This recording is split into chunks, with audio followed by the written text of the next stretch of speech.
78 ఏళ్ల స్వతంత్ర భారతదేశంలో ఇంకా అంటరానితనం, అన్టచబిలిటీ. ఎంత ధైర్యం వీళ్ళకి, ఎంత మూర్ఖత్వం వీళ్ళది.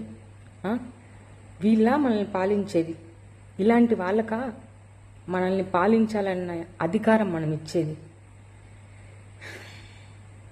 అసలు 2 నెలల పాపని ఇలా కుల వివక్షణతో చంపడం అనేది కరెక్టేనా? పార్టీలకు అతీతంగా తెలుగు రాష్ట్రాలలో ఎంతమంది పార్టీలు జస్ట్ ఆ పాప కండోలెన్సెస్ తెలిపారో చెప్పండి. ఎవరి స్వార్థ రాజకీయాలు వాళ్ళవి, ఎవరి స్వలాభాలు వాళ్ళవి తప్ప బీట్ ఎనీ పార్టీ. ఆంధ్రాలో కానీ తెలంగాణలో కానీ మన తెలుగు బిడ్డే కదా. అంత అన్యాయం జరిగింది. ఎంతమంది గొంతిచ్చారు? ఒక ట్వీట్ ఎంతమంది చేశారు? ఎంతో మహానుభావులు, జ్ఞానులు, వీర మహిళలు డిబేట్లకు వెళ్తున్నారు. ఎంతమంది ఒక్క నిమిషం మౌనం పాటించారు ఆ పాప కోసం?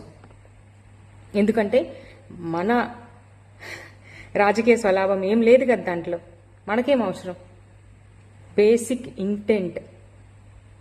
ఇంటెంట్ మానవత్వం అండి.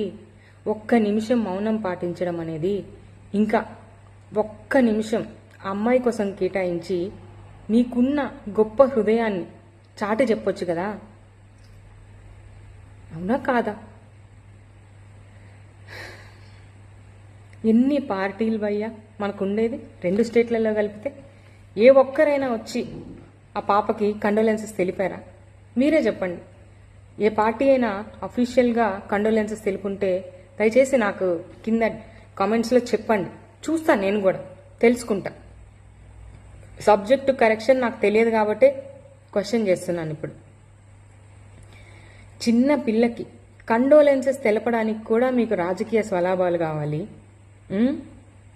మానవత్వం అండి, మానవత్వం అది.